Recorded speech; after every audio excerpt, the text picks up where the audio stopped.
Good evening, distinguished speakers, chairpersons, esteemed faculty, and respected delegates. Welcome to the BMC Oncology Webinar series hosted by BALCO Medical Centre and supported by CIPLA.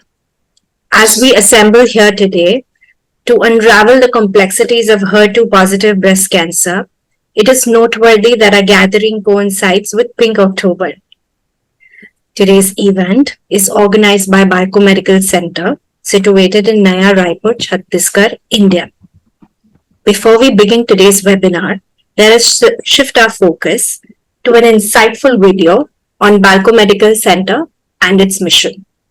So we have a short video that delves into the hospital and its mission. Can we play the video, please?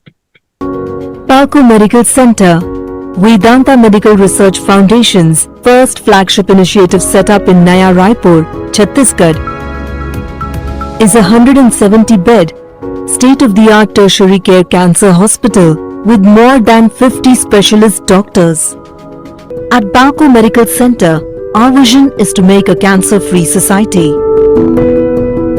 As a world-class medical and research establishment, BALCO Medical Centre provides access to affordable, ultra-modern diagnostic and therapeutic facilities to patients from all the strata of society, especially bridging the gap in healthcare to the underserved regions and sections of the society. Here, BALCO Medical Centre provides treatment under various government schemes like Ayushman Bharat, Dr. Khubchand Baghel Swasthya Sahayata Yojana and OSTF for the benefit of the common man. With compassion, care and cure, BALCO Medical Centre is working towards prevention, control and eradication of cancer among every strata of society.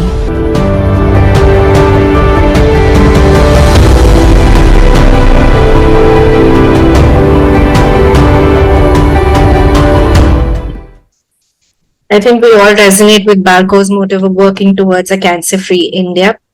Moving on, a special noteworthy mentions are in order for our supporters at CIPLA today, especially in association with brands like Herclon, Avastin, Ristova, for making today's event possible. With the introductions out of the way now, it's great honor that I get to welcome our esteemed chairperson for this webinar. A warm welcome to Dr. Nita Nair, Consultant Breast Oncology at Apollo Hospitals, Navi Mumbai, India, and Dr. Shona Nag, Senior Consultant in Medical Oncology and Director of Oncology at Shayadi Group of Hospitals, Pune. We appreciate your presence here today and you have the floor for a word. So, thank you for that introduction, and on behalf of Nita and myself, we'd like to tell you how happy we are to be part of this program. HER2-positive breast cancer used to be a dreaded disease 20 years ago, but now it's really the most treatable and perhaps the most curable type of breast cancer we have. We have so many agents, we are really spoiled for choice in this disease. And today we're going to have a really good discussion, I hope, starting with neoadjuvant therapy for breast cancer in HER2-positive disease, followed by adjuvant with a focus perhaps on escalation and de-escalation strategies. Then a talk by Dr. Dawood on advanced breast cancer. The survival for stage 4 with the recent data is median survival is 38% at 8 years. So I think we really made headway there. And finally, we'll have a panel with some interesting cases. So over to Nita to say a few words, and then I think we can start off the program. Thank you, Shona. And fabulous initiative by the BALCO group. And I think the webinars like these are important, not just for the fact that information and teaching has been very close to all of us, but you must understand the way HER2 targeted therapy has changed over the years. We started out with 4% of our patients who were eligible having access to today strategies that allow us to have almost 90% of the patients having some access, whether short course or all year long. And I think that driving the information out there is what's important so oncologists can do right by their patients. So just to give back the floor to, I think, the team there, we're going to start with our first speaker. So Diksha, would you be introducing our first speaker for us? Yes, ma'am. So let us kickstart today's webinar with our first talk for the day, delving into the nuances of neoadjuvant therapy in HER2-positive breast cancer. I invite you to welcome our distinguished speaker, Dr. Fen Sarge, a consultant and medical oncology at BALCO Medical Centre. Without further ado, let us gain valuable insights from Dr. Sarge's perspective on neoadjuvant therapy. Over to you, sir. Thank you for that introduction. So I will be discussing about the neoadjuvant therapy options in HER2-positive breast cancer.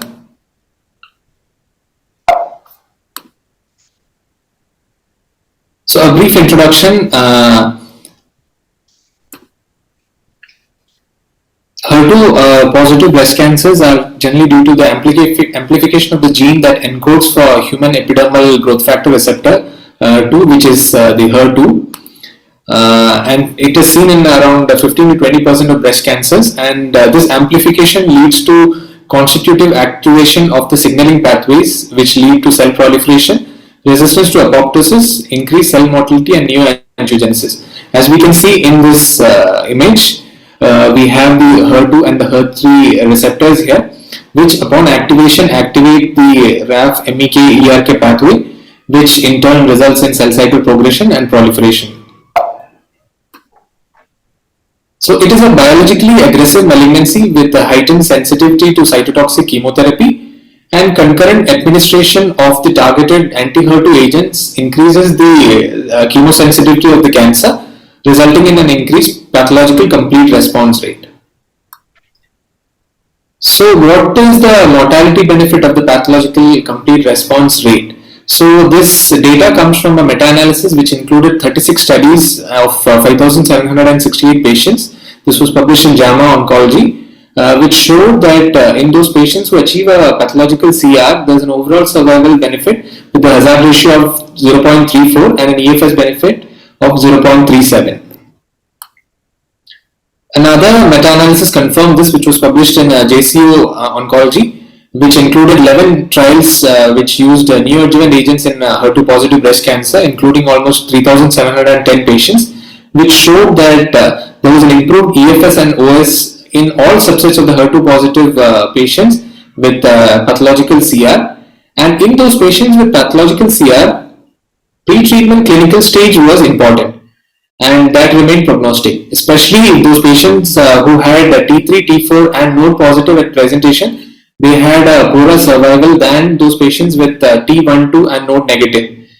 And in those patients who did not achieve a pathological CR, minimal residual disease at surgery had a better prognosis than more extensive residual disease.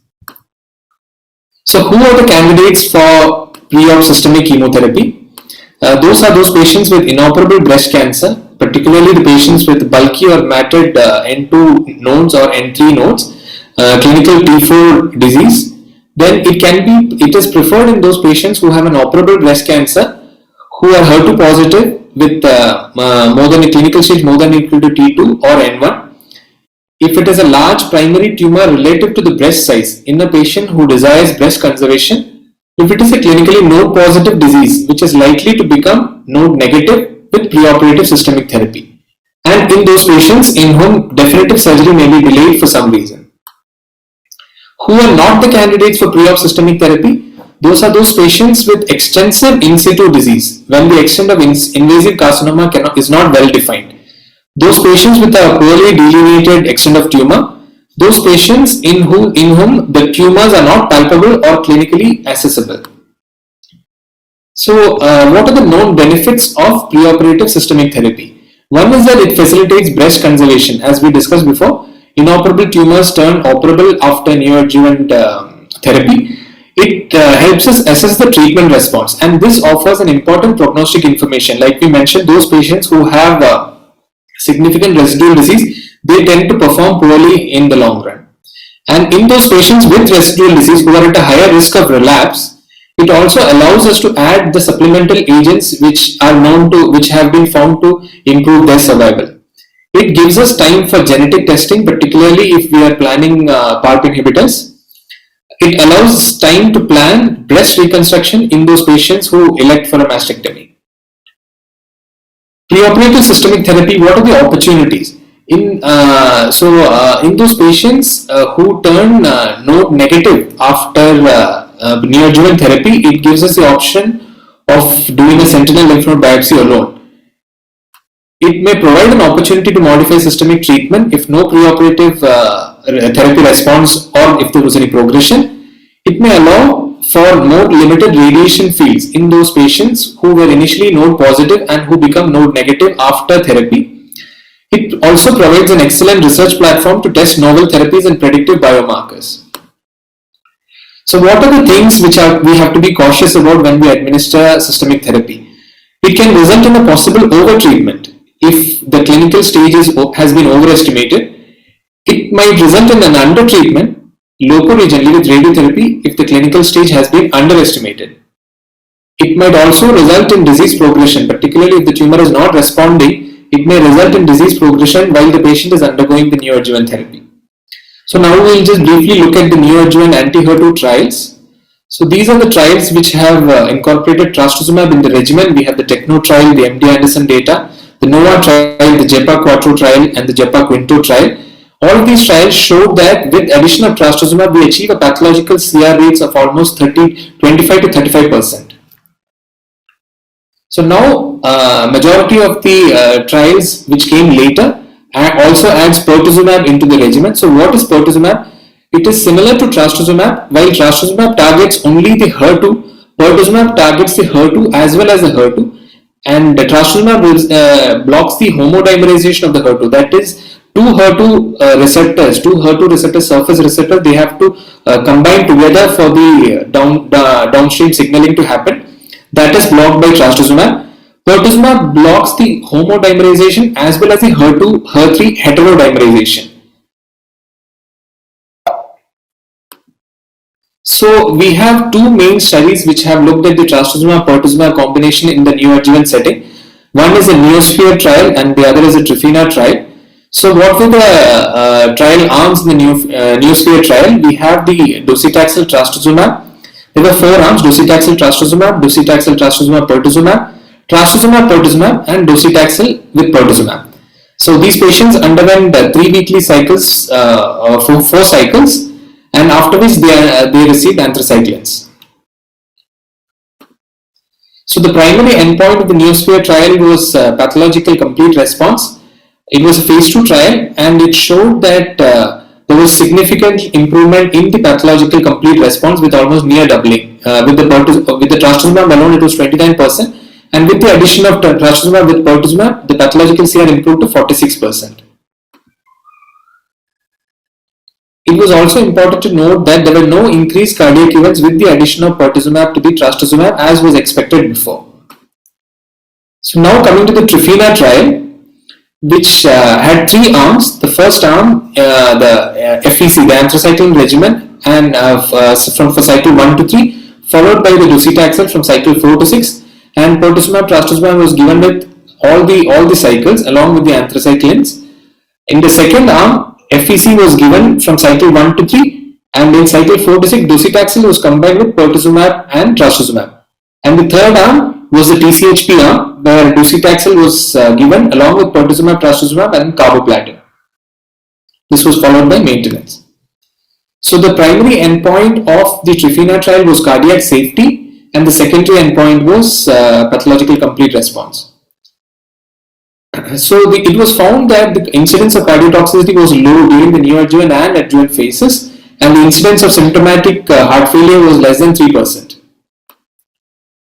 The most common serious adverse event was neutropenia, which in 47.2% of the patients it was seen, and the TCHP regimen in 46.1% of patients. Serious febrile neutropenia was seen in 17% of the TCHP patients. The pathological CR, as we can see from the Neosphere trial, the pathological CR was almost up to 45%. And with the addition of carboplatin, the TCHP regimen showed a pathological complete response of 60%. So based on these two landmark studies, the pertuzumab received FDA approval in the neoadjuvant setting, and it can now be used in combination with trastuzumab and docetaxel as the neoadjuvant treatment of patients with stage 2-3 HER2-positive breast cancer. So now coming to the studies which included lapatinib in the neoadjuvant setting, which is the NeoAlto trial, which used lapatinib with paclitaxel, trastuzumab with paclitaxel, and lapatinib trastuzumab with paclitaxel in the neoadjuvant setting. So this also showed a significantly improved pathological complete response of almost 51.3%. However, as we know, the study had many lacunae, and the use of lapatinib in the neoadjuvant setting was associated with a lot of grade 3 diarrhea, hence that is not being followed. So the take-home message is that neoadjuvant therapy improves operability in otherwise inoperable cancers. Pathological complete response correlates with survival in HER2-positive breast cancer. Trastuzumab, pertuzumab with docetaxel, and trastuzumab, pertuzumab with docetaxel and carboplatin, THP and TCHP regimens significantly improve pathological complete response rates. And phase 3 trials which establish the mortality benefit of these regimens are currently undergoing, and we hope to get those results in the near future. Thank you. So thanks for that. That was a very comprehensive overview. Nita, do you have any comments to add? Because you do refer a lot of patients for neoadjuvant therapy. So, maybe a small surgical perspective and any questions from the audience? So I think, the one thing that I would like to say as a surgeon is that the first thing is that why an MDT is extremely important as an approach to oncology is primarily situations like this. Understanding why it's important to send patients across for neoadjuvant, even if operable, and whom to send across. So I think that the questions are easier to answer in terms of triple negative, advantage of wanting to achieve PCR, etc. in that group. In the HER2 positive group, we're still sitting on the fence a little with very early tumors just because of the access to therapy. But if you look at the science alone, I think there's merit in it. So we would discuss that with our patients. We look at cost-benefit ratios in terms of what they're able to have access to, whether they can access the additional targeted therapy. If we need to change it, if they haven't achieved PCR, then I think even the smaller tumors get referred. But otherwise, if someone's node positive, even if operable breast cancer, I think one would tend towards referring them ahead for neoadjuvant. Now, if we can get your thoughts on this. Yes, ma'am. We are following the protocol of HER2 positive tumors more than 2 centimeter in size. We send them for neoadjuvant chemotherapy and anti-HER2 therapy. We see the residual cancer burden. We operate after that, check for the residual cancer burden index, and then plan our further treatment. So the one thing I will say, and this is, I think, an appeal as a surgeon to all medical oncologists, is we are moving towards smaller tumors going ahead for neoadjuvant chemotherapy. We are pushing for that. We all see the science in it, but we need to be very cognizant of we're still in the era where we need to operate these patients after chemo. So when we're talking about having to plan them later, mapping of disease needs to happen at the outset. So that's something that all medical oncologists must keep in mind, is mapping of disease is paramount at the beginning, placing a clip if possible, making sure that we've looked at any additional lesions if required, so we're able to do the correct treatments. It makes no sense if we give neoadjuvant, but we didn't map disease and we leave behind some smaller foci of tumor on another quadrant. So Bhavna, your comments. No, I just wanted to hear, we have you guys here, Geeta is also here. If you have a small tumor, which fits in the APT trial criteria, say ER positive, less than 3 centimeter, node negative. So my gut feeling is that, we should give them APT type treatment, weekly paclitaxel, 3 weekly trastuzumab. And, in 6 weeks, you get to know the patient is responding or not responding. Because some of these patients, 10% will not respond. Correct. So why give them 12 weeks of paclitaxel? That is one question that gets answered. The second question that gets answered is, if they have a path CR, I would feel very comfortable giving them only 6 months of trastuzumab. So that is, I'd love to know what you guys think about it. So I'm going to be very honest and tell you that part of my discussion still is cost related. If I can talk to my patients, if they're happy to have TDM1 later, if it's an option, then for the early tumors, I'm going to discuss neoadjuvant, and yes, my medical oncologist is also more keen on the APT protocol for node negative early tumors. But when my patient is a little restricted by finances, then I think for the smaller tumors, node negative, I'm happier to sometimes just go ahead with upfront surgery. So, like I said, the debate's still a little, it's still debatable for HER2s. Yeah, Geeta, would you like to comment further? Yeah, so Nita, while we are talking of all these small tumors being subjected to neoadjuvant, we must also realize that, you need to have extremely good radiologists, pathologists working alongside you because, this has become very, very challenging for surgeons. You have a little clip there, they do the ultrasound, they can't find the clip. You're breaking up. Then, there is a CT guided placement of wires, and then you do a mammogram, and you're completely. I think we'll carry on this discussion possibly in the panel discussion. I'll bring this up later. So I think that's exactly the point that we're making is that, I cannot agree more with Geeta that mapping of the disease is essential. We need to understand it's not as easy to find these small clips that we place in that. I've actually got a patient I'm posting tomorrow. We finally had to put in a wire because there's one tiny little clip somewhere in that. Cannot see it on the ultrasound, and now we're getting a wire placed into it. It's because you need to be backed by good radiology, good pathology for this. It's not as simple as give chemo, we'll operate something. So we need to really sit down, make sure that everyone's on board with it. MDTs are extremely important in these scenarios. Cannot agree more on that. So I think we can move on. We'll take the rest of the questions on this in the panel. All right. It's amazing to see great minds at work here. And now we move forward to our next segment. Continuing our exploration on HER2-positive breast cancer, our second talk centers around adjuvant therapy.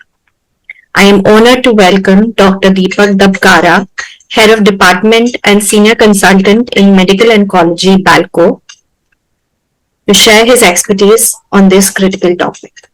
Dr. Deepak, you can take the center stage. So the topic of discussion is adjuvant therapy in HER2-positive breast cancer. So as we know that HER2-positive breast cancer constitute about 15 to 20% of all breast cancer. They are aggressive, and as Frank told that neoadjuvant therapy is the standard of care for tumors more than 2 centimeter or more positive disease. So the prognosis of HER2 disease is poor without trastuzumab. From this figure, we can see that patients with basal type and HER2-positive breast cancer, they have the worst prognosis. So my discussion will be based on adjuvant trastuzumab, then 1 year, 2 year, and shorter duration of trastuzumab, adjuvant trastuzumab with pertuzumab, adjuvant TDM1, treatment for low risk patients, and extended therapy adjuvant niraparib. So these are all old studies which have proved that adding trastuzumab to chemotherapy improves survival. So in all these studies, the median disease-free survival increases by about 5 to 11%, and median overall survival improvement of about 4.6% to 9%. So this is HERA trial, NSCDP trial, and BCARG trial. Now we come to 1 year versus 2 year of HER2 therapy. So the recent update from the HERA trial, it shows that 2 year of adjuvant trastuzumab did not improve disease-free survival as compared to 1 year of trastuzumab. So 1 year of trastuzumab is the standard of care. Now we come to 9 weeks versus 6 months versus 1 year. So all the shorter duration trials, they mostly fail to prove the non-inferiority. There are many 5 or 6 trials, and this is an individual patient meta-analysis. It was presented in ESMO 2021. So it included 5 non-inferiority randomized control trials: Persephone, FAIR, HORG. They compared 12 months versus 6 months, and SOLD and SHORT HER2, they compared 12 months versus 9 weeks. Primary outcome was invasive disease-free survival. Secondary outcome was distant disease-free survival, overall survival, and breast cancer specific survival. So for 12 months versus 6 months, 5-year invasive disease-free survival was 89.2% versus 88.5%. And for 12 months versus 9 weeks, the invasive disease-free survival rate was 91% versus 89%. The conclusion of this meta-analysis was 6 months trastuzumab is non-inferior to 12 months, but 9 week versus 12 week, 9 week is inferior. This is another meta-analysis. It is by Dr. Seema Gulia. It shows that it included 6 eligible trials, and for shorter duration versus 1 year of trastuzumab, 5-year disease-free survival was 85.42% versus 87.12%, and OS was 92% versus 93%. And there was significantly less congestive cardiac failure in patients who are receiving shorter duration of trastuzumab. The conclusion of this meta-analysis was shorter duration of adjuvant trastuzumab was non-inferior to 1 year of treatment in terms of disease-free survival and was associated with lower rates of cardiac side effects.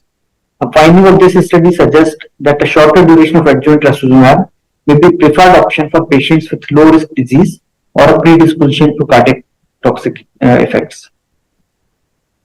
Now we come to the APT trial. This is for patients who are less than 3 centimeter node negative. So it is a single arm study. It included patients who are receiving chemotherapy with paclitaxel and trastuzumab paclitaxel for 12 weeks and trastuzumab for 1 year. So about 92%, 91% patients, they were less than 2 centimeter, and 2 to 3 centimeter patients were about 9%. It included both HR positive and HR negative patients. HR positive patients were about 67%, HR negative were 33%. So the disease-free survival. So this trial shows excellent disease-free survival for more than 90%, and in patients with HR positive versus HR negative. This is the final 10-year recent analysis. 10-year invasive disease-free survival of 91%, 10-year recurrence-free survival of 96%, 10-year overall survival of 94%, and 10-year breast cancer specific survival 98%. So patients who are T size of less than 3 centimeter and mainly T size less than 2 centimeter, they are with node negative disease. These are the patients for who can undergo less intensive chemotherapy with paclitaxel for 12 weeks and trastuzumab for 1 year. They have excellent survival. This is another study, phase 2 trial, a 10 trial. This basically was a toxicity trial. So TDM1, patients who are node negative, 1 centimeter, 2 centimeter, they were randomized into TDM1 arm versus paclitaxel trastuzumab. So this is the disease-free survival in trastuzumab with paclitaxel 92.8% and TDM1 97.7%. But the attempt trial did not meet the co-primary endpoint of 40% relative reduction in toxicity with TDM1. So paclitaxel with trastuzumab for less than 3 centimeter tumors is the standard. TDM1 only if there is some contraindication for paclitaxel chemotherapy. And this trial showed that TDM1 was not associated with less toxicities than paclitaxel with trastuzumab, and overall incidence of clinical toxicity, clinically relevant toxicity was similar. TDM1 may be offered as an alternative treatment to paclitaxel in patients who have some problems like neuropathy and other things. So now we come to adjuvant therapy. Patients with high risk HER2-positive early breast cancer. So these are other drugs, miratinib, pertuzumab trastuzumab combination, and TDM1. Come to the affinity trial. So this is a patients who have undergone surgery, and they were randomized into chemotherapy with trastuzumab with pertuzumab versus chemotherapy with trastuzumab with placebo. The primary endpoint was invasive disease-free survival. Secondary endpoint was overall survival, recurrence-free survival, and cardiac safety. This is the latest update of affinity trial. Invasive disease-free survival of 2.6% absolute benefit with pertuzumab arm. Overall survival was 92% versus 92%. For node positive patients, there was absolute OS benefit of 1.9%, and for node negative patients, there was no benefit of adding pertuzumab. Now we come to the niratinib trial, extended therapy. So patients who have received 1 year of trastuzumab, they were randomized into niratinib versus placebo. A primary endpoint was invasive disease-free survival, and this is the 5-year invasive disease-free survival analysis, 87% versus 90.2%. And for patients who are hormone positive, invasive disease-free survival of 91% versus 86%. But in patients who are hormone negative, it was same, 88% versus 88%.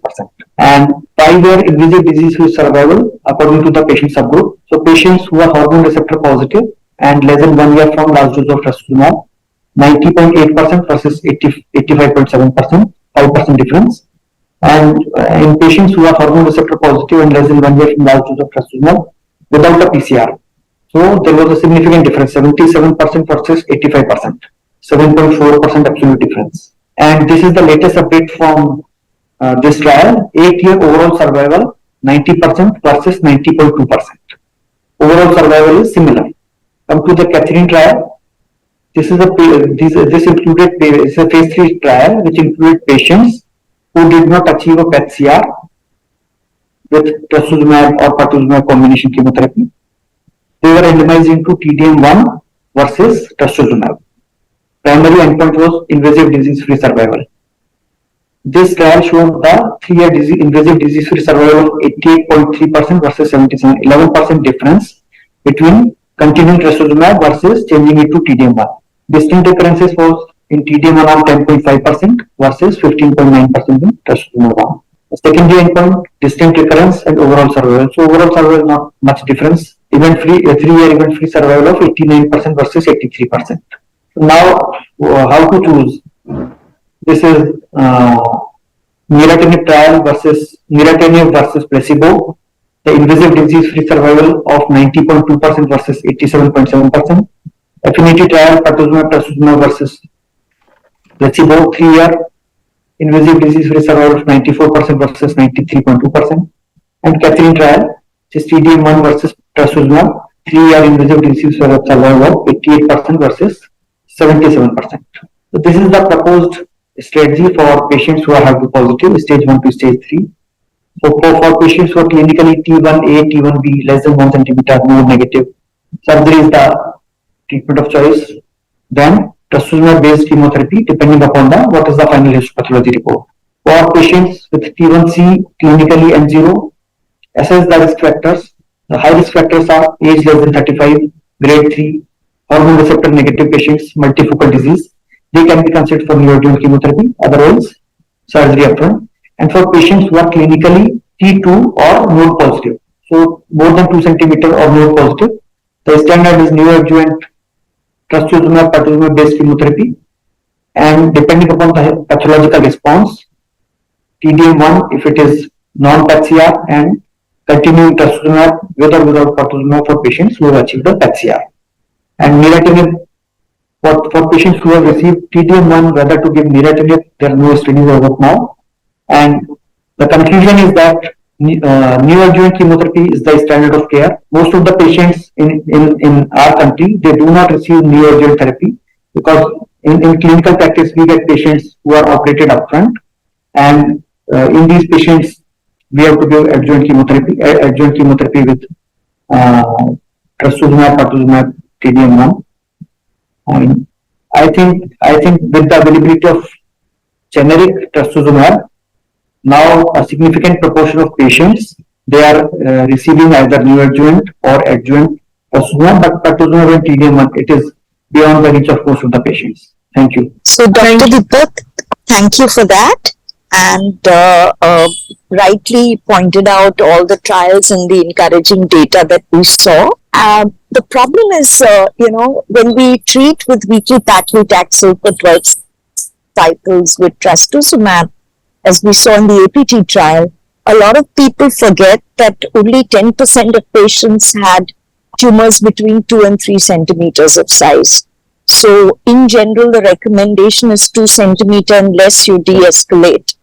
Another pointer is if you're de-escalating the chemo regimen, you must give 1 year of trastuzumab. You can't take a shortcut and use 6 months of trastuzumab in that setting.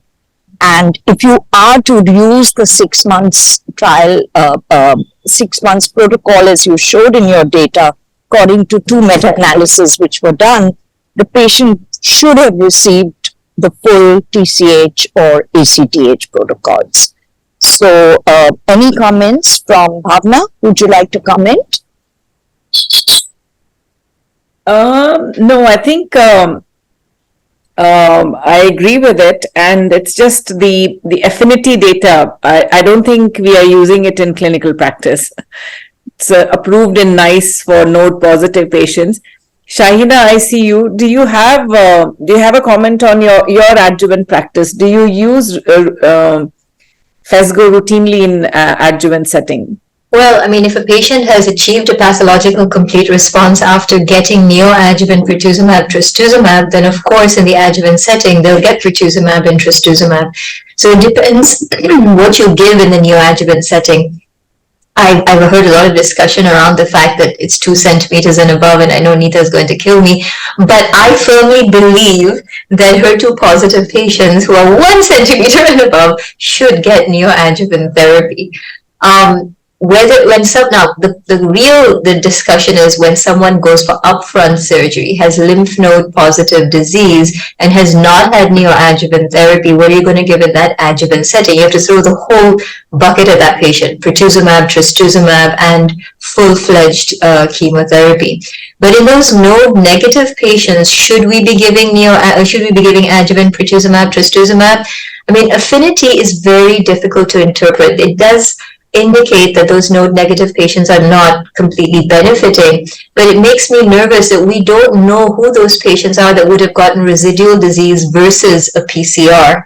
So again, size and other clinical factors will guide me as to whether I'm going to give pertuzumab, trastuzumab. So if I have a patient 5 centimeter tumor, lots of lymphovascular invasion, and really a bad, ugly looking tumor, and node negative, I will give adjuvant pertuzumab, trastuzumab. But if it's like a 2 to 3 centimeter tumor and, the patient has good clinical features, I will just give adjuvant trastuzumab with chemotherapy. So again, I think, the MDT helps you in making those decisions. I don't think affinity is an on-off switch. You have to discuss each case separately. Yeah, I agree. So, just to reiterate exactly what Bhavna said, access to certain things is also an issue. I think having moved from Tata to Apollo, there's a dramatic difference that one sees in availability of access to patients. Despite that, and I'll be very honest, even in a hospital like Apollo, it's not like every patient can afford all of it. You're still going to have a large number of patients where a whole year of pertuzumab is not something that they're willing to or able to invest in. And I think that's where the medical oncologist needs to make that decision for that small group of patients as to how much the additional benefit versus 100%. And we make these decisions all the time. The trastuzumab component is the most important. If you can add pertuzumab, great. But if you can't add it, the trastuzumab component is most important. And I know I've heard Bhavna talk about this so much. It's time for groups like yourself to get pharma to reduce the prices and increase accessibility, because it's unacceptable. Trastuzumab was introduced in 1998 and still pockets of patients cannot access trastuzumab. Pertuzumab was introduced a decade later and is now in the market for the last 2 decades, and still pockets of patients cannot access it. I think it's a very unacceptable situation and something that you guys need to actually be addressing. So to be honest, a part of the trastuzumab, I'd say the access to trastuzumab is improved. We'll even publish some work on this where we showed a difference from 8% in 2008 to 67% access in 2016. And I can tell you that that's increased even more in a hospital like TMH and probably even with BALCO, because you have access to all these yojanas or these schemes which the government has given us access to our patients for. All of them cover 12 weeks of trastuzumab at a minimum. And it's coming to what is the essential guidelines from that. So I think we'll take one question from Dr. Datta and then we'll move forward to I just want to ask a question of Shona. So you say that, 1 centimeter, they should be treated with neoadjuvant. So, I'm sure you're in a great position to tell me how many of your 1 centimeter patients had complete pathological response. I would bet it is close to 100%. Actually, no. It really depends on the ERPR status of patients. I have a whole bunch of ERPR patients. positive would have done worse, but your ERPR negative, HER2 positives would be still close to 100. 90%. It's not 100%. I wish it was 100%. Yeah, it's not. so for the 90% who had complete response would have done equally well had they just had surgery and had adjuvant HER2. So why would I? But the 10% you would put 100% through a neoadjuvant. But they're going to get the chemo anyway. So, this argument, I've been having it since 2004, and it hasn't stopped. And my argument is, these patients are going to get the same chemotherapy pre-operatively or post-operatively. So why would we not want to know who is going to get a pathological complete response or not? Even if you're unable to deliver TDM1 because of a pricing issue or because of an accessibility issue, it gives you important prognostic information. So whether or not you've got a 1 centimeter tumor, or you want to do whatever cutoffs, and you know that the PCR is going to be high, these patients are going to get chemo anyway. So they would, but what I was trying to come to was, even if your patient does not get a pathological, there's 10% of patients set aside. So your adjuvant is going to be ERPR negative. Yes. So, we have seen patients who are ERPR positive, HER2 positive. You're addressing the HER2 positive component, but not addressing the ERPR positive component. And we've seen patients relapse in the bones within a year of your treatment, which means that, you kind of did not address the ERPR positive component and kept looking at the HER2 positive. I completely agree. Whenever patients talk to me about targeted treatment, I say, I think trastuzumab is possibly the biggest revolution that has ever happened in the treatment of breast cancer. But in the same breath, when you're adding these other molecules for a certain benefit, we as surgeons need clarity, and also a 1 centimeter tumor disappears, a clip, again, like I come back to the clip, it makes it very challenging for the surgeons in a way, because you need that kind of support to be able to do the right thing. You guys are such amazing surgeons. You can find anything. You can support the medical oncologist to give the best treatment plan for patients. So that's no excuse. You guys are brilliant. No, so we may be brilliant, but we need brilliant radiologists and pathologists also. Yeah. So I'm going to end this part of the session. Bhavna, do you have the question from Dr. Datta? No, I don't. So maybe we can take it in the panel. So we'll take it in the panel later. So I'm going to end the session with exactly one thought, and this is to Geeta and Bhavna and Shona, who are part of is probably our next agenda, is to start working on doing diagnostics related to response on core biopsies, predicting which patient's going to respond versus not. Yes. That's the future of oncology. Yeah. All right, over to you. Before I start my part, just as an extension to what Dr. Nita has just talked about in terms of trying to predict who will respond, I think the best platform we have right now is HER2-DX. And we had so much data that was presented at ESMO Breast earlier this year. And it's a really cool platform that actually through RNA expression can determine who is going to benefit from one targeted therapy versus 2 targeted therapy versus both targeted therapies, and they still don't respond. So I think that is the platform to look at. And I'll now shut up about that and just go over to my topic. So my topic is about, you've heard neoadjuvant, you've heard adjuvant. My topic is about HER2 positive metastatic breast cancer. I hope you can see my slides. If anyone wants to connect with me, you can scan the QR code. I'd be more than happy to connect. As we all know, trastuzumab in chemotherapy has become the standard of care. This paper was published way back in 2001 when Dennis Lehman and colleagues actually showed that when you added trastuzumab to chemotherapy in patients with HER2 positive disease, it improved prognostic outcome. We then moved on to using dual blockade in that metastatic setting with the Cleopatra trial. And you can see patients were randomized to receive either chemo plus dual blockade or chemo plus trastuzumab alone, and there was a significant overall survival advantage, something that we hadn't seen and haven't seen in that first line setting since then. So I think in 2023, there are a lot of unanswered questions and a lot of questions that have been answered. So let me sort of walk you through how complex it is now to treat patients with metastatic HER2-positive breast cancer. The first line treatment standard would be dual blockade with pertuzumab, trastuzumab plus chemotherapy. But what about in HER2-positive breast cancers? How do we optimally approach those patients in the second line, or those patients who recur very early after optimal treatment in the early stage setting? So we know from the results of the Amelia trial that was published in the New England Journal of Medicine way back in 2012 by Sunil Verma and his group, that took patients second line or those very early relapsers to either getting lapatinib and capecitabine, which was the standard of care at that time, or the novel antibody drug conjugate TDM1, and you can see a clear-cut improvement in progression-free survival as well as overall survival. The question then came up, can we do better than TDM1 in that second-line setting?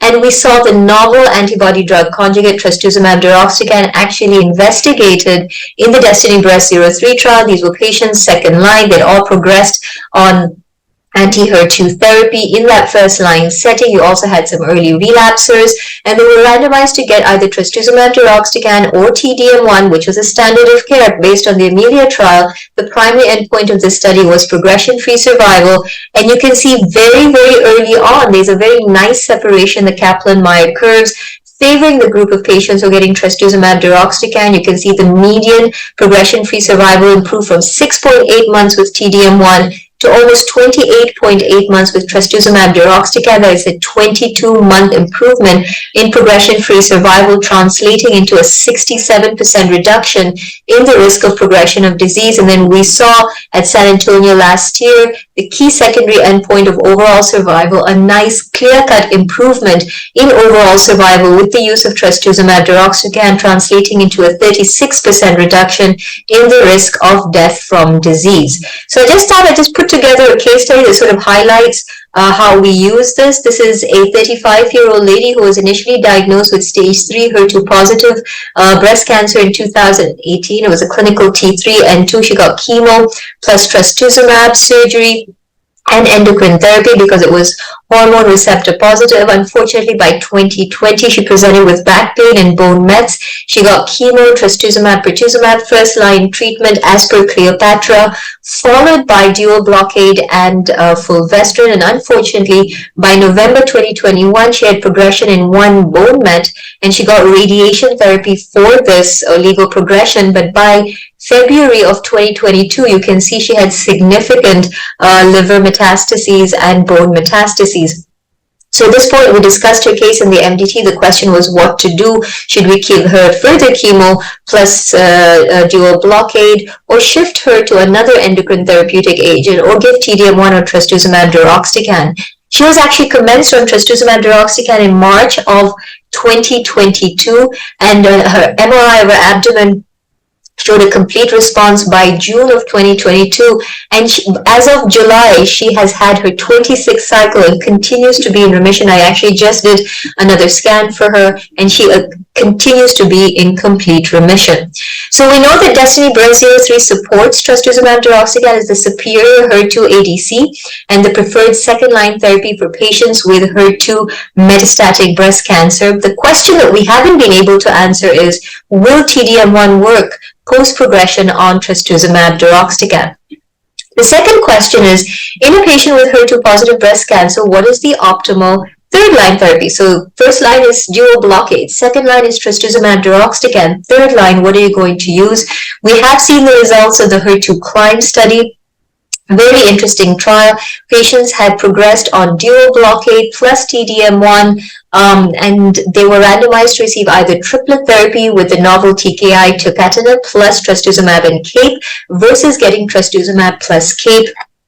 The primary endpoint of the study was progression-free survival.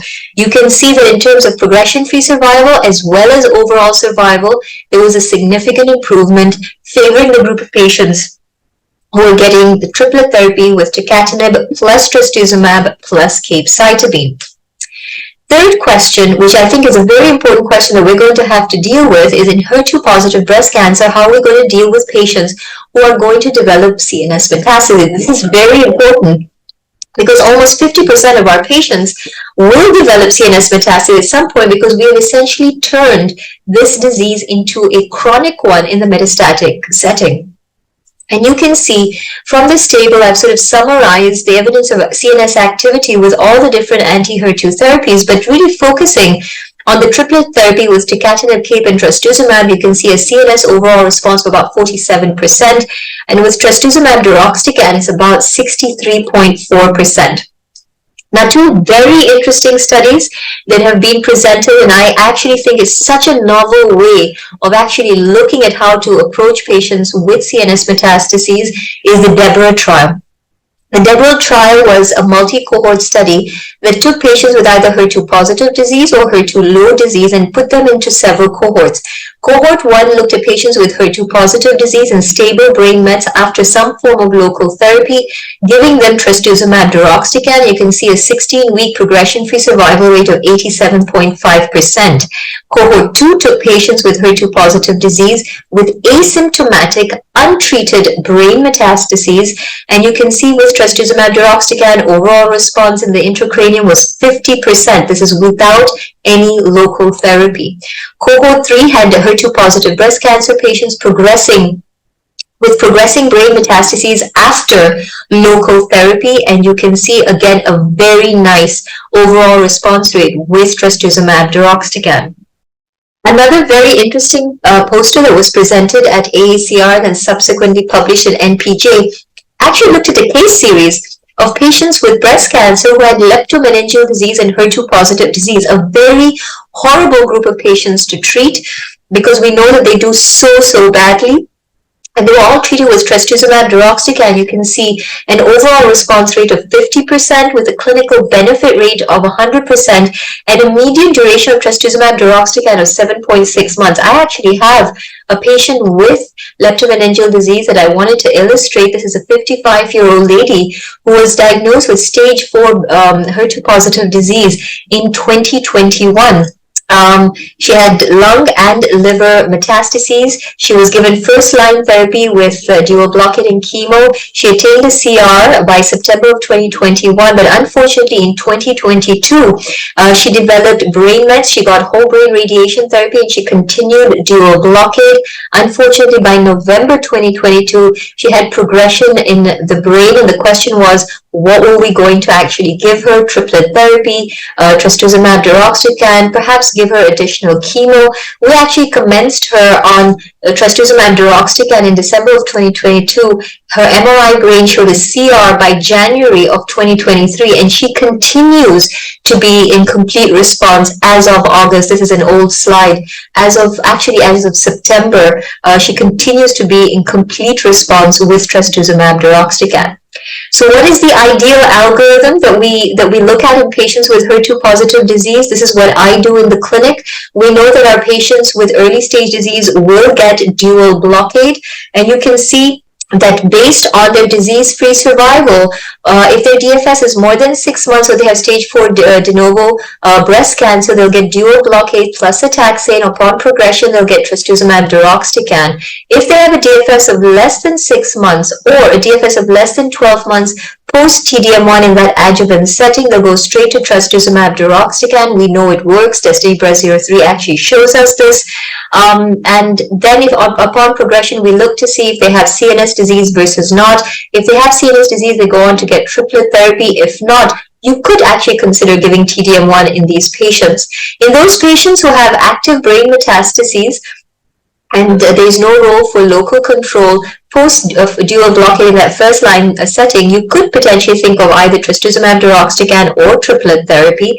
We do have data to support that now. And of course, in our heavily pretreated group of patients, there's so many different plethora of combination therapies that one could get. You shouldn't forget there are some patients who relapse only in the brain post early stage setting, and you really need to have a comprehensive MDT to see what is the best strategy for these patients. Last couple of questions, which I thought would be very interesting to put in, is to actually look at that HER2 low subset, because this really is HER2 positive but HER2 low. And we know that about 60% of our patients who have got hormone receptor positive breast cancer actually have HER2 low disease, and about 37% of our triple negative breast cancer patients have HER2 low disease, which is defined as either being IHC2 plus, FISH negative, or IHC1 plus. Can we target HER2 low breast cancer? 100% yes. We have the Destiny Breast 04 trial. They took patients with HER2 low disease, randomizing them to either trastuzumab deruxtecan or physician choice of chemotherapy. Primary endpoint was progression-free survival. And you can see in the ER positive subgroup, there is which was the primary endpoint of the study, there was a nice improvement in both progression-free survival as well as overall survival. And in that exploratory group of 40 patients who had triple negative breast cancer, again, you see an improvement in both PFS as well as OS. So what are the challenges that we are at as medical oncologists and pathologists in terms of HER2 low detection? Well, one, there's a low concordance amongst pathologists in terms of reporting HER2 low, and HER2 low is unstable. It can actually change over time. You could get a patient HER2 negative going to HER2 low, as well as vice versa, and how to incorporate that into clinical practice is one of the challenging questions that we are now addressing in 2023. So how will physicians appropriately sequence? Well, if you're looking at your hormone receptor positive HER2 low patients, again, this is a schema that you've seen for hormone receptor positive patients. Upfront endocrine sensitive patients will get combination endocrine therapy with a CDK4/6 inhibitor. You go through all your endocrine therapies, and then if there is no markers, you could potentially re-challenge with CDK4/6. But if they're HER2 negative, they go on to chemotherapy. But if they're HER2 low, one could think about trastuzumab deruxtecan and then subsequent therapies thereafter. In that triple negative breast cancer cohort, we have so many novel agents that have emerged, and trying to sequence them is difficult, but very simply I've put together an algorithm where in a patient with metastatic triple negative breast cancer, important to first look at the PD-L1 status. If PD-L1 negative, they get first-line chemotherapy, and then after that, if they're HER2 low, one could think about trastuzumab deruxtecan or sacituzumab govitecan. In PD-L1 positive patients, important to use immunotherapy in that first-line setting, and not to forget the BRCA positive patients to incorporate PARP inhibitors in that sequencing strategy. And once you've gone through that, if they're HER2 low, one could think about trastuzumab deruxtecan. Last two slides. I think as clinicians, we no longer have a simplistic view of our patients. We know of what we used to think about in terms of three subtypes. I think in metastatic breast cancer patients, you have that pure HER2 positive patient cohort. You have the HER2 negative pure cohort that is either hormone receptor positive or HER2 or hormone receptor negative. But now we have a HER2 low subgroup that is also hormone receptor positive, HER2 negative. And it's important to think about these subgroups when planning therapy, because trastuzumab deruxtecan can be given to those HER2 low patients. So today it is clinically essential for pathology reports to actually have this information. If it's IHC0, it's HER2 negative. If it's IHC1 plus, it's a HER2 low patient. If IHC2 plus and not amplified, HER2 low, IHC2 plus amplified, or IHC3 plus, this is a HER2 positive breast cancer and should be treated as such. So thank you very much. Thank you, Shahina. I think you've just dumbstruck the audience. But I'm going to get Bhavna to chime in on this. So that was brilliant, Shahina.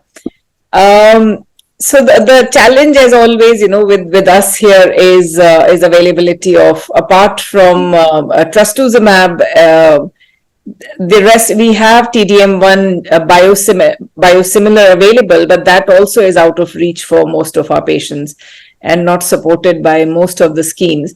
But the space in HER2 looks so exciting today, and the HER2 low space that you said as well. So the trastuzumab deruxtecan, have you used it in quite a few patients?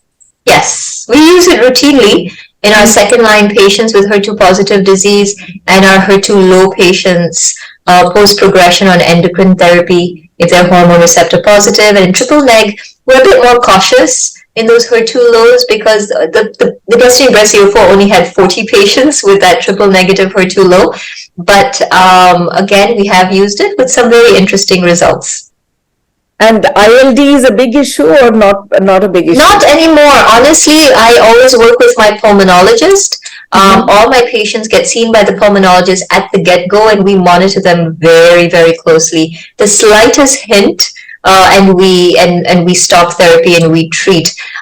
It's also important to note that trastuzumab deruxtecan and ILD association is dose dependent. The higher the dose, the higher the incidence of interstitial lung disease.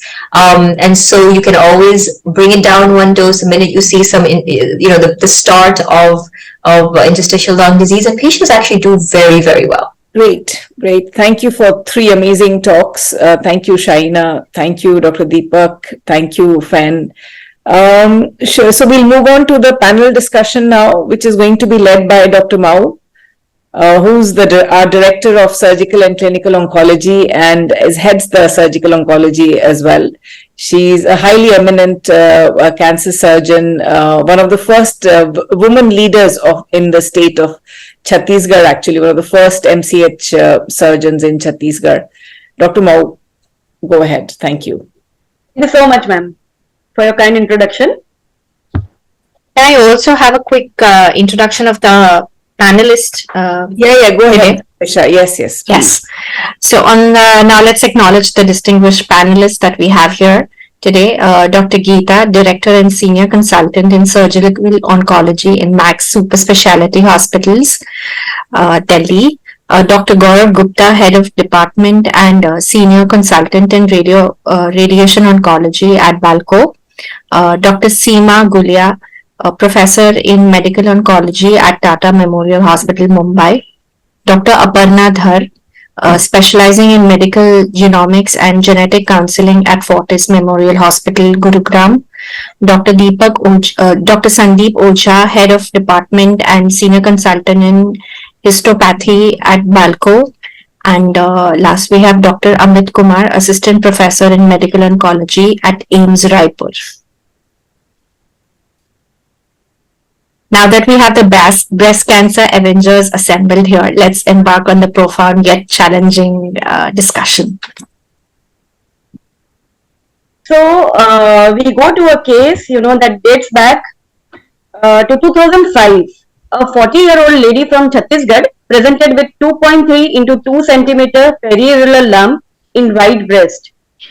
Clinically, it was a T2N0 lesion, and her IHC was suggestive of ER 30% positivity, ER negative, HER2-positive.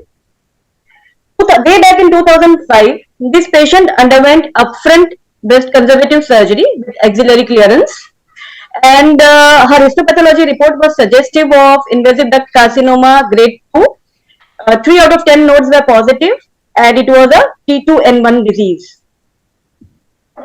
So, my question to Geeta ma'am in this case is, ma'am, what is the role of upfront surgery in HER2-positive breast cancer? So see, I've already had this discussion that, the mandate is to do surgery in those patients who are less than 2 centimeters, but now there is NCCN guideline also which says you may consider doing surgery even in those patients who are 1.5 centimeters. So, it is really coming down to that. But if you ask me in clinical practice what I do, this patient I would still operate. 2.5 centimeters, you said? 2.3 centimeter, ma'am. Yeah, clinically 2.3, 2.2, between 2 and 2.5, and no nodes. Clinically, there is no node. Yes, ma'am. Clinically, there were no nodes, but on final histopathology report, they reported as 3 out of 21 nodes positive. But so I can understand in those days, ultrasound guided FNACs would not be done for lymph node. But if it is a node positive situation, I would definitely go for neoadjuvant treatment.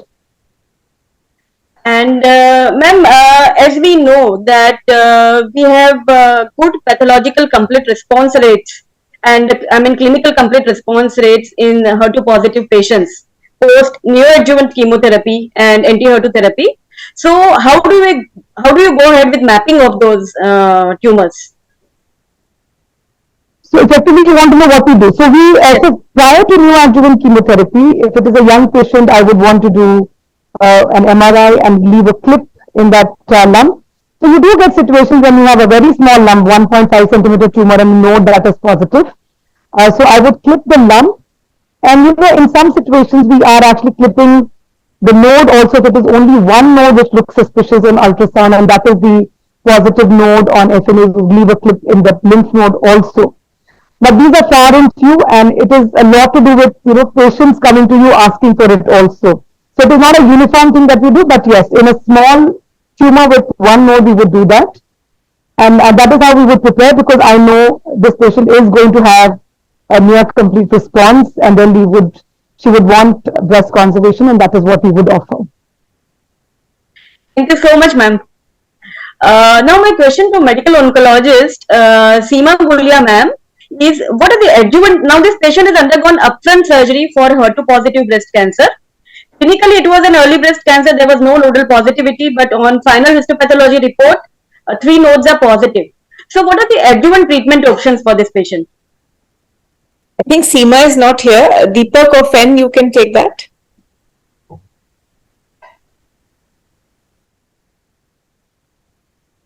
Female? She's a 39-year-old female. Yeah. So 39-year-old female, T2N1 disease. Yes. And we are positive. I will go for doses AC followed by TH. Okay. So trastuzumab for 1 year, sir? For 1 year. Okay. And sir, what is how do you treat your patients? Like way back in 2005, this patient was treated with 3 cycles of adjuvant FEC regimen, followed by radiation, and then again 3 cycles of chemotherapy. He was offered a sandwich treatment. So, sir, how do you go about these patients? We know that now we have moved to completion of all cycles of chemotherapy and radiation. But why did we bottle down to this treatment modality of completing all cycles? Ma'am, I would like to take this question. I'm Dr. Gaurav. Ma'am, actually, initially we used to give sandwich therapy, but after the upfront outback trial, which has compared both the sequences of the treatment. Now, if chemotherapy is indicated, then we complete all the cycles of chemotherapy, then we start our adjuvant radiation treatment. Dr. Amit? Yes, ma'am. So what do you think? Why you would do in this patient? Ma'am, usually what we practice now is we complete the chemotherapy cycle. Obviously, the maintenance part is left behind. It is done after the radiation therapy. But before that, we complete all the chemotherapy cycles. So in this case, as of now, I would give 4 cycles of anthracycline cyclophosphamide, followed by 4 cycles of taxane plus herceptin, and followed by radiation, and then maintenance trastuzumab along with hormonal treatment. That will be tamoxifen. So I think the most critical thing, Dr. Mau, here is that, neoadjuvant actually helps us decide adjuvant decision making. So that's why we actually prefer to complete all the treatment before surgery. And if I had a choice, this young lady, I would of course defer to Aparna for, genetic counseling, testing, and also then, go ahead with dose dense EC followed by TPH. Because I think adding pertuzumab will increase the response rate here, and doing germline testing will help us also in adjuvant decision making. Aparna, do you want to talk a little bit about in young women doing genetic testing? Absolutely. Hi, good evening, everyone. So she is 40 years old. I do know that we usually wait for triple negative or strong family history, but anybody under the age of 50, they do benefit from hereditary testing. A couple of things. One of the key benefits is that we can actually understand what is their risk of recurrence, which is a very common question you get post-treatment, that is my cancer going to come back? Is it going to come back in the other breast? Am I susceptible to another type of cancer? So germline testing, hereditary testing actually helps us call out the possible, if there's a genetic predisposition. Second is that today we also know that this testing can be beneficial in deciding, as Dr. Bhavna said, future treatment options. We do know it is helping guiding treatment options. So germline testing should be done upfront. More importantly, we need to go beyond BRCA1 and BRCA2. We need to look at the other genes. There are some 25 to 30 genes that are associated with hereditary breast and ovarian cancer. So while BRCA1, BRCA2 tops the list at around 45 to 50% of our patients, actually 45%, the remainder 55% that test positive, those we see PALB2s, we're seeing CHEK2s. Interestingly, in this patient, which is HER2 positive, the incidence of BRCA1 is around 13%, and the incidence of BRCA2 in a HER2 positive is around 10%. So that's not a small incidence of 1 or 2%. That's quite a large percent. So I would recommend germline testing upfront for this patient. Thank you so much, Aparna ma'am, for your inputs. Now we will just see what adjuvant treatment this patient received way back in 2005. So she was offered adjuvant chemotherapy, 3 cycles of FEC regimen, followed by radiation therapy to chest, axilla and supraclavicular region. Again, adjuvant 3 cycles of chemotherapy, same regimen. And then she was offered tamoxifen for 6 years. In 2005, she was not given the option of paclitaxel and anti-HER2 therapy. It was somehow not explained to her. In 2007, she underwent bilateral oophorectomy and hysterectomy, PAH-BSO, for sudden ovarian torsion, and her histopathology was suggestive of that there was no malignancy seen. So this patient did not receive any anti-HER2 therapy in her adjuvant setting, and she had a disease-free survival of 14 years. Now 14 years down the line, she comes to our OPD with pain in her right hand, pain and swelling in her right limb. So we got a Doppler examination done, and it was suggestive of nodules of 1.8 into 1.3 centimeter that was seen over the right subclavian artery. So she was advised PET CT scan, and on PET CT scan we saw disease at 3 sites. One was that in along the subclavian artery, other was mediastinal lymph node, and third was a lung deposit, which is very well seen in this PET CT scan, this lung deposit. Can you move the slide, Dr. Mao? Next slide, ma'am. Yeah, we can't, the slide is not moving here. So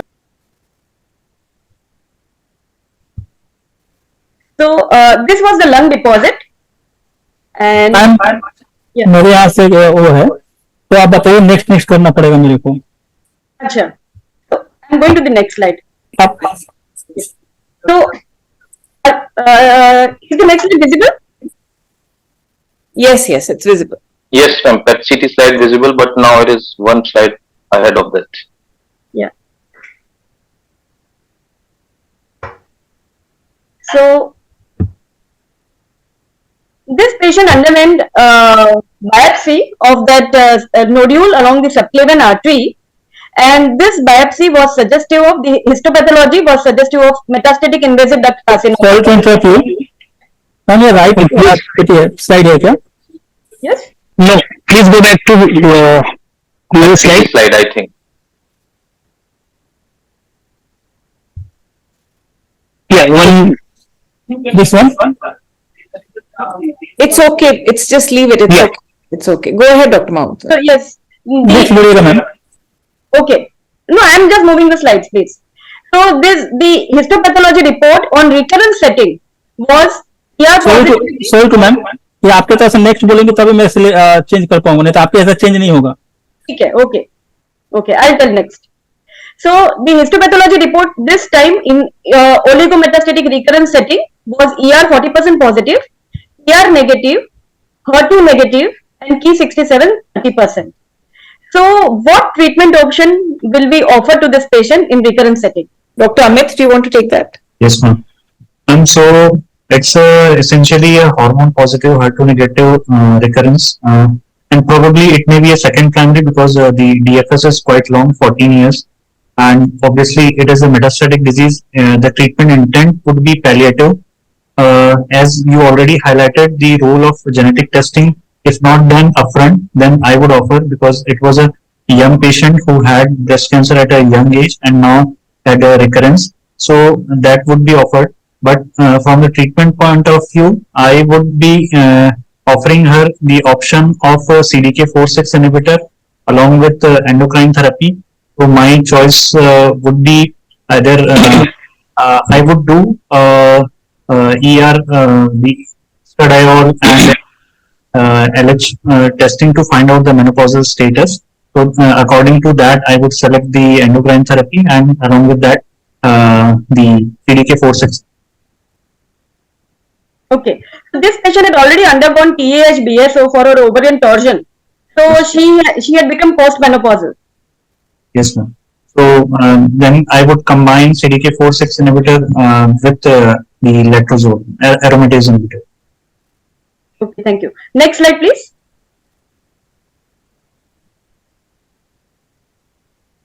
Next slide. Is this slide visible? Yes, ma'am. Yes, ma'am. So, Nita ma'am, I would just like to allude on what is oligometastatic progression? Sorry, you want me to answer or Geeta to answer? Yes, ma'am. Any one of you. Okay. So I think with oligometastatic progression is if you have a single site of disease in a distant site, which is amenable to curative intent. So it was originally classified as single organ, single site in terms of lung or right lung, left lung, one lobe of the liver, or and under 3 to 5 lesions, because there are two definitions. It started with Hellman's definition and then the Japanese. But today, when you look at the advanced breast cancer guidelines, it just talks about low burden disease, which you are able to treat both the metastatic site as well as, of course, systemically. So when oligoprogression is something that's moved up in a big way now, with a lot of SBRT being used for treatment of that. And of course, the fact that we're using more and more PET scans to evaluate disease, and we're picking up more asymptomatic small burden disease. But I think with oligoprogression, we have to be very careful about understanding DFI, understanding what treatments the patient has received and can receive before we talk about curative intent therapy. Geeta, anything else that you would add to that? So, so, oligoprogression, you would have, and there is one particular site or maybe a couple of sites that starts, growing. And it is a differential kind of a response. There is everything that is settled down, and there is one particular area which is questioned. So it is not, you're not able to hear me? Yeah. Just a second. Can you hear me now? Yes, ma'am. Yes. So if it is oligoprogression, you've already treated. Patient has got oligometastatic disease, treated, and then there is one particular site which, or a couple of sites which start to show progression, and the rest of the sites are quiet. That is oligoprogression. And then you start wondering whether you should be changing your adjuvant treatment or whatever treatment you're giving. If it is, when you're saying oligometastatic disease, we're obviously thinking about cure. Here, everything was quiet, and now you have one side progressing. So how do you deal with the adjuvant or the systemic treatment in this situation is the question to answer. Ma'am, my understanding is that, oligometastatic is one thing which Nita madam highlighted.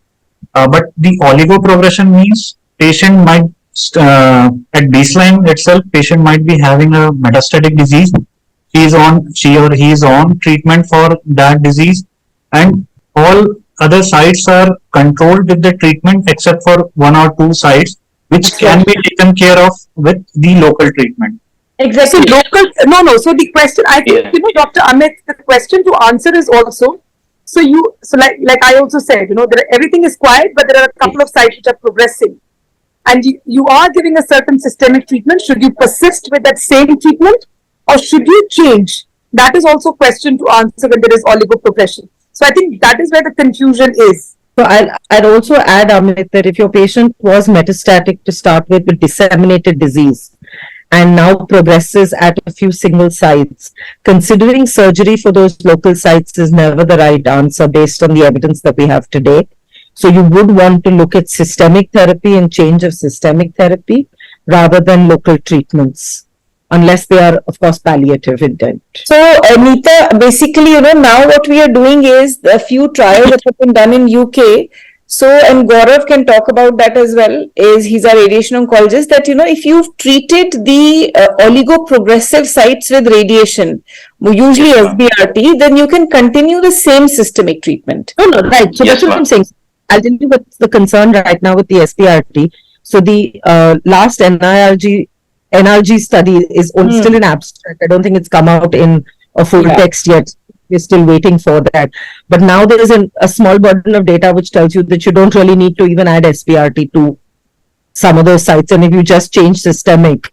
So the point is, and if you look at a lot of the data that's available, it's a mixed bag of disease, both breast or colon, prostate, everything that got pulled together and discussed in terms of SBRT. So I'm sure what Gaurav would agree with a lot of what the SABRE trials are.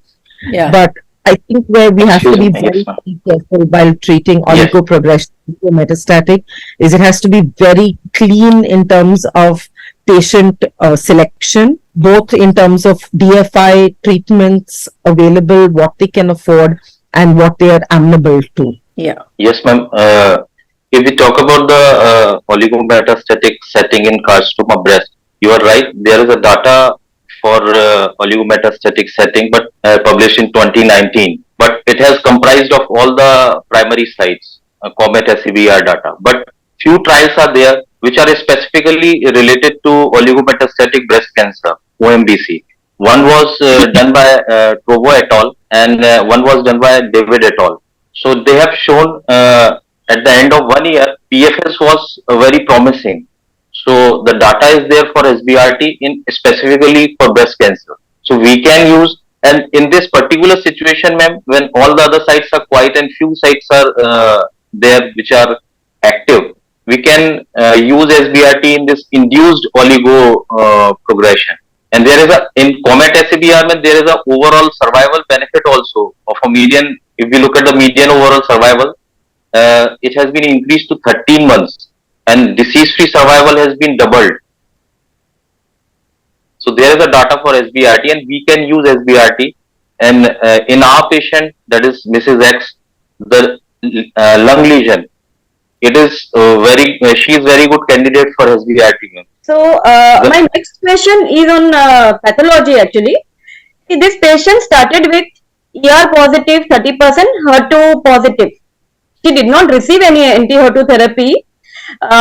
She had a DFS of 14 years. Now, 14 years down the line in recurrent setting, HER2 receptor is negative, ER is 40% positive, right? So, every time in recurrent setting, I want Dr. Sandeep to answer this question. Why is it necessary to check the IHC status? How does it change and what is the rationale? Yes, ma'am. It is known that while in disease progression, there is change in IHC status. So there are various reasons. One of the most important is tumor heterogeneity. As we know, breast contains subpopulation of cells with different molecular characteristics, and some may have some molecular alteration which may show HER2 positivity, and some cells may be HER2 negative. So it is a chance that a small subpopulation of cells which are HER2 negative metastases to the different site. In this case, as Dr. Amit has already said, this may be a separate primary, but there may be a change in IHC status because of tumor heterogeneity. Also, in this case, it is not applicable, but in cases where anti-HER2 targeted therapies are given, the HER2 receptor status may change from positive to negative after therapy. And also acquired mutation may be a possibility while in the process of disease that it may change the IHC status. As a pathologist perspective, one more important thing is a false positive interpretation of the IHC staining, and is mainly due to aging artifact, overstaining or cytoplasmic staining, which leads to false positive reporting of HER2 receptor. So this is also important point which is important to consider. So my opinion that for in recurrent or metastatic setting, the repeat IHC should be performed in both cases, even in synchronous primary case with primary metastatic lesion. We should do IHC on both primary as well as metastatic lesion.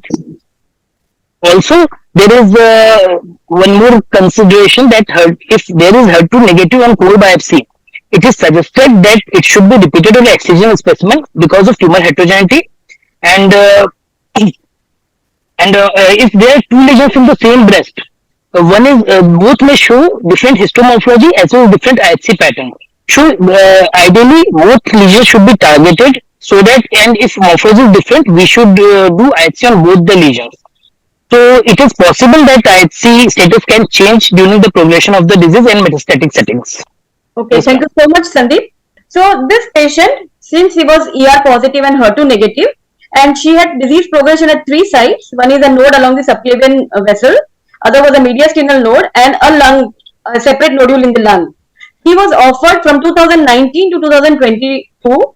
She received letrozole and palbociclib, but as we discussed, oligoprogression, the lung nodule started progressing in size, and so she underwent stereotactic body radiation therapy (SBRT). She was given 60 gray in 5 fractions in Jan 2022. She was disease free in Jan 2022, but 6 months down the line, a follow-up PET CT scan was done, and it was suggestive of appearance of a new lesion in right cerebellum. It was a very small lesion, less than 2 centimeter lesion. He was asymptomatic. This was picked up on PET CT scan. Asymptomatic patient. Since it was not a biopsiable lesion, easily biopsiable lesion, she was advised observation.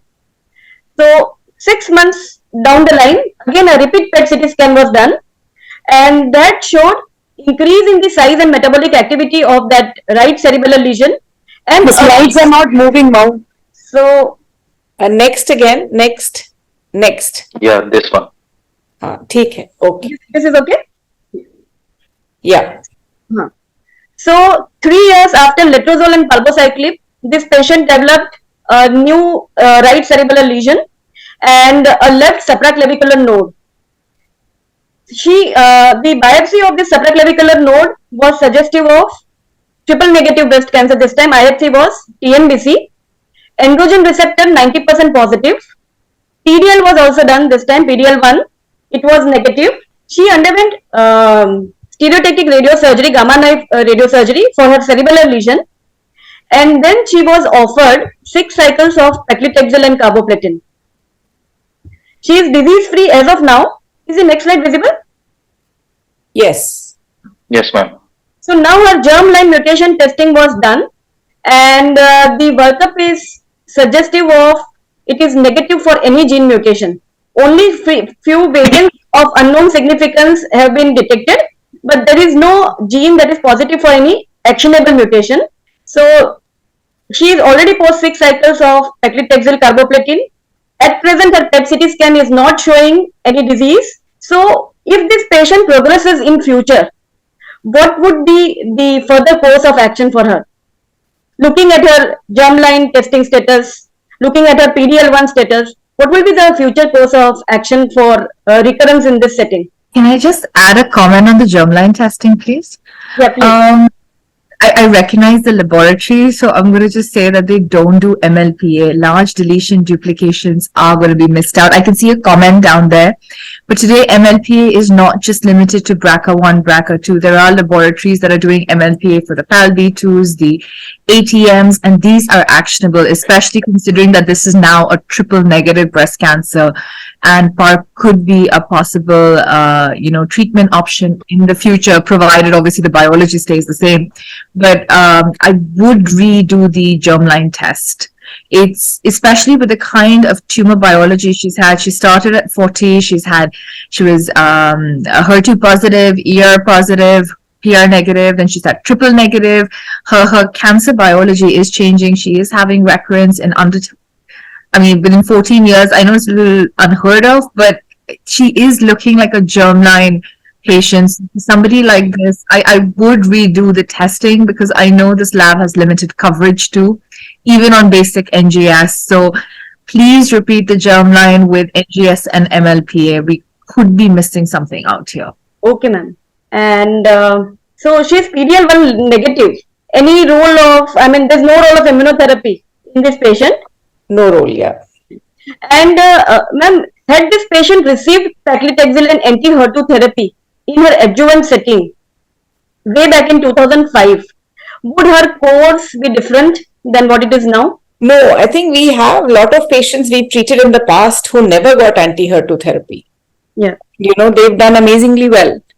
And even in the HERA trial, if you see all the HER2 trials which got placebo, so there is a group of patients who do well despite no anti-HER2 therapy. And, probably we think they are the topo2 overexpressors who got anthracycline.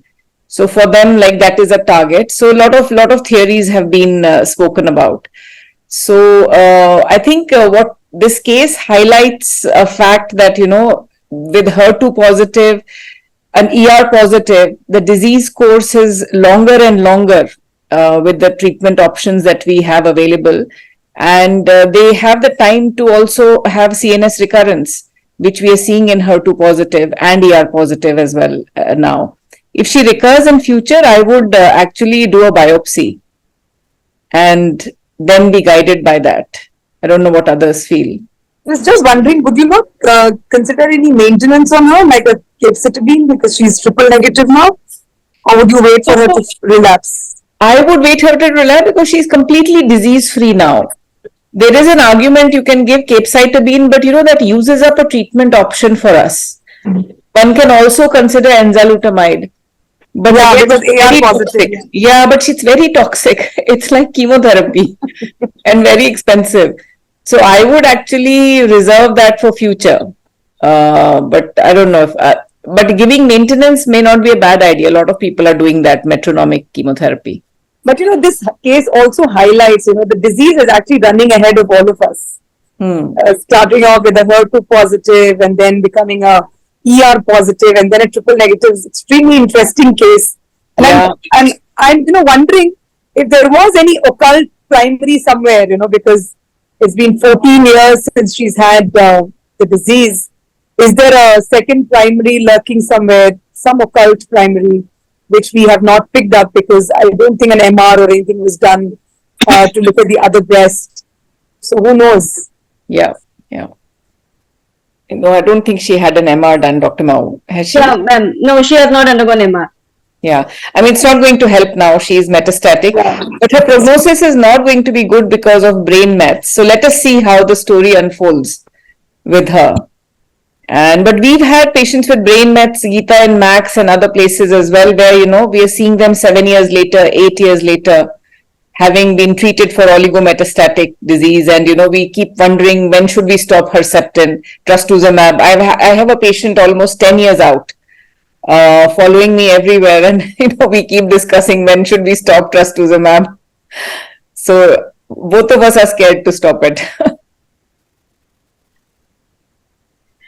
So, I would like to thank all the panelists for excellent inputs in this case. Ma'am, this is a real case. This patient is still under follow-up with us at our center. Yeah, he's followed Dr. Mao throughout Chhattisgarh. Right from 2005 to 2023. Yeah. Wonderful. Great. I think we've had a great discussion and this is a very interesting, we are learning from every single patient, and this being October Breast Cancer Awareness Month as well. Really thank you to all the speakers, panelists, chairpersons for giving your time on an evening at a very short notice. So really grateful for that. And again, we learn from every patient. This patient teaches us, that we have the options available, and she has not had any of these expensive treatment options that we have. She's been treated with simple, mostly generic treatment. And, Dr. Mao, you've held her hand for almost 14 years. So any other comments, last comments from anyone, please go ahead. So I'm just going to say one thing, Bhavna. conversations like this emphasize the need for MDTs. Yes. Emphasize the need for discussions. And I think that should be one of our biggest takeaways, is that we need to do this together. Yeah, yeah, absolutely. And a patient needs all the options, surgery, radiation, medical, at some point in their journey, genetics, everything. So great. Thank you so much. And thank you so much, Riverroot, and the BMC communications team, Achal, Vipen, and everyone. And of course, Cipla for supporting it and making this happen. We're going to do these BAO series monthly with a new cancer every month.